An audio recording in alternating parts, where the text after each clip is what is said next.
PA voice of the Toronto Nationals of the Major Lacrosse League. Along with Hooters, one of our family of fine corporate sponsors, I'd like to welcome everybody to the opening press conference for the 2010 edition of your Toronto Nationals of the Major Lacrosse League. The Nationals are Canada's first professional field lacrosse team, and they had their inaugural season last year here in Toronto at the Lamport Stadium, and we came away with the MLL Championship in our very first year. The Nationals last year scored a record of 7-5 in their division, and they're mostly made up of players born in Canada or reside in the GTA. And lacrosse is Canada's national sport. A lot of people think that it's hockey, but a number of years ago in Parliament it was deemed that Canada's national summertime sport is lacrosse. One nation, two teams. As you can see by the symbol here, you see the Canadian symbol and the Iroquois Lacrosse Association symbol here. One nation, two teams. It means that we have not only Canadian players but Aboriginal players as well. And players from the Toronto National team will comprise the Team Canada in Manchester and the Iroquois Lacrosse Association, when those two teams vie for the World Field Lacrosse Championship in Manchester, England in July this year. Canada is the defending World Field Lacrosse Championships, having won it in 2006 in London, Ontario. The move to Lamport Stadium this year into the trendy Liberty Village area of Toronto is a big move for the Nationals. We want to become a part of that neighborhood. It's a very trendy, artsy neighborhood. Our game time mandate this year is to make sure that everybody has a good time. We've got a Bud Light party zone, which will be open an hour and a half before every game, so you can come on down and enjoy yourselves with a few wobbly pops, a slice of pizza, and check out some of the vendors we have there. I just met a gentleman out here who's going to airbrush Toronto Nationals t-shirts on site at every game. So with a little more on the team, I'd like to introduce the President and General Manager, Executive Director of the Toronto Nationals, Mr. Stuart Brown.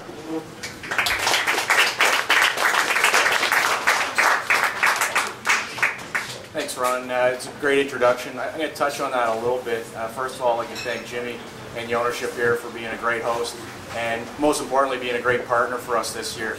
Actually, when I came in, someone asked me if we changed our colors to match the Hooters partnership, and I can say that it happened around the same time. I'm not sure which one happened first.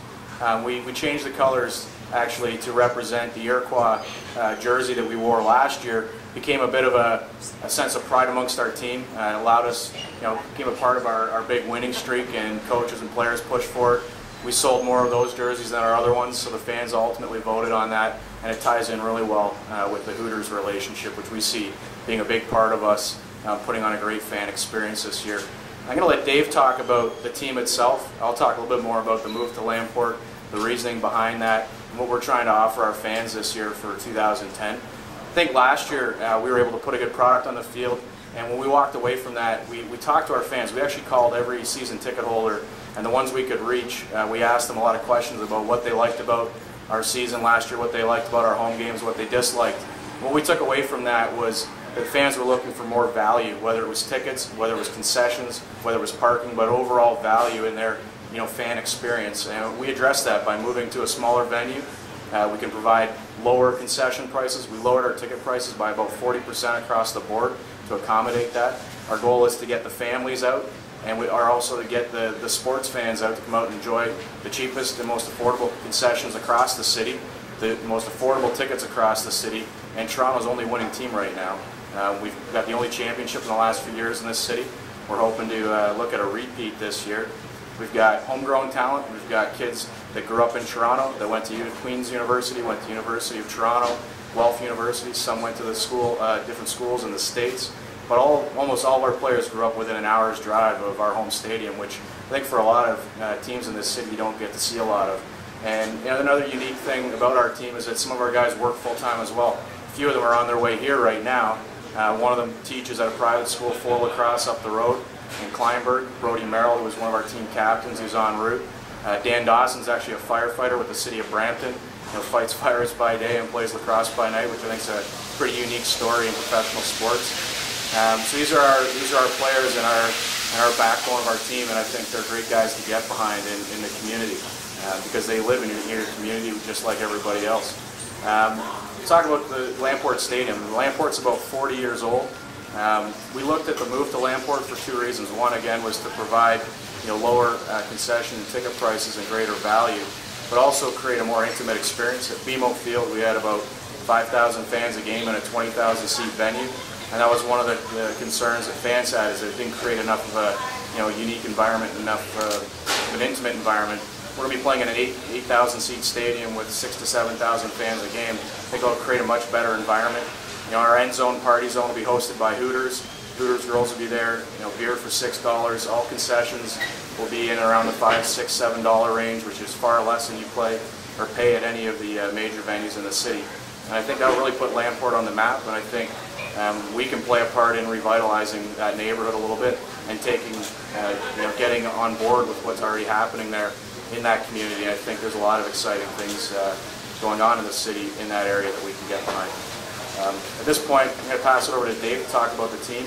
Like I said, a few of the players are coming, so we encourage everyone to stick around and enjoy the offer that Jimmy's put out. There's also some cards for the season ticket holders for some free wings and $2 beers, so stick around and feel free to approach Dave or myself if you have any specific questions or just want to get to know any of the guys that are here today. Anyway, Coach Huntley will now take over and talk about the team.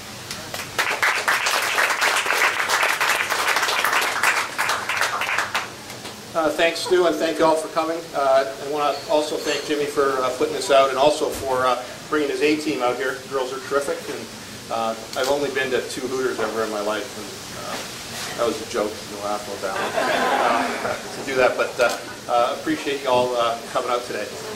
Stu had asked me to talk a little bit about the team, but before I do that, I think when we talk about teams and look at organizations and coaching, as long as I have, you coach for a lot of different teams. I think successful organizations, it starts at the top. We have a great group of owners, Steve, Jason, Kurt, and Pete, really guys with a vision to put this together. And then they hired Stu, who subsequently hired me. And from my perspective, it's been great working with Stu the last year. And now looking forward, I think he's had a great vision for this team.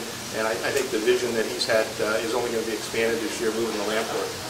It is going to be an absolutely fabulous place for us to play. I've seen some artist renditions of what the field will look like. So for those of you that are maybe going, oh, Lamport, I've been there, it looks like the concrete jungle.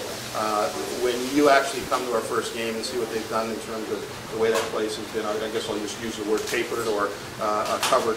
I think you're going to see a great environment. I think it's going to be an intimate environment. I think it's going to be a really fun place for our guys to play, close to the stadium, and that particular area is going to be awesome. I actually live in Baltimore, Maryland. I grew up in Toronto. My grandparents actually lived just north of the Dufferin Gates, so I'm actually fun to go back to the exhibition area last year. It's kind of thrilling to go back up there to Lamport, kind of an area that used to walk around, take the streetcar downtown to Eaton's and all that kind of stuff. So it'll be a fun area. Again, a lot of revisit from home. As far as our team goes, a lot of people talk about defending and repeating championships. That's probably something that I kind of reject. I don't really spend a whole lot of time looking in a rearview mirror. It's an easy way to crash a car. It's definitely an easy way to crash a team. So I don't spend a lot of time looking backwards on that. I will tell you this, is the 2009 team was a great team. The team I was very proud to be associated with. And the one thing that I think is true for all these teams is that we're the 2009 MLL champions. That's something that can't be taken away. So it's not something in a sense that I don't think we really have to defend. Our team this year is a very different team than it was last year.